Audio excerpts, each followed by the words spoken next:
আমাদের ব্যস্ততার মধ্যে অনেক সময় আমরা ঠিক করতে পারি না যে কি বানাবো।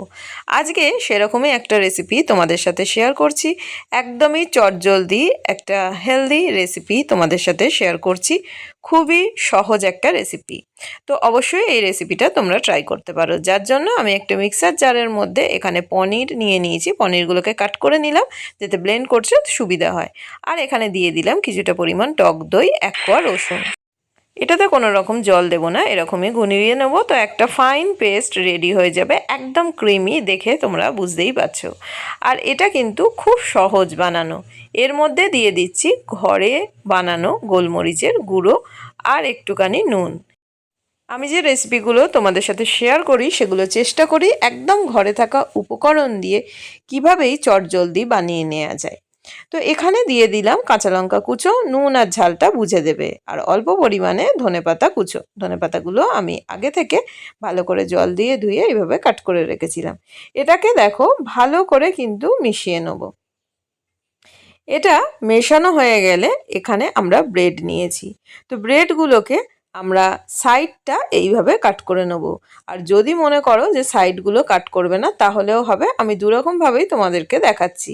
তো সাইডটাকে এইভাবে আমরা কাট করে নিয়েও করতে পারি, আবার যদি মনে হয় যে সাইডটা কাট করবে না তাহলে ব্রেডের মাঝখানে এটা দিয়ে দেবো।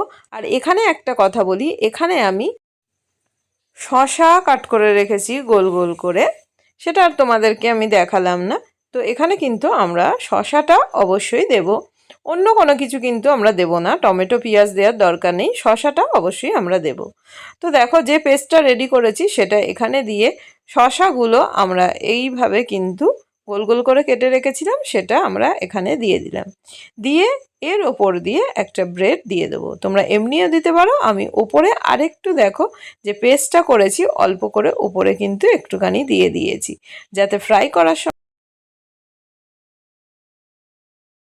ওপরের ব্রেডটা এমনি রাখবে সেটাও কিন্তু রাখতে পারো।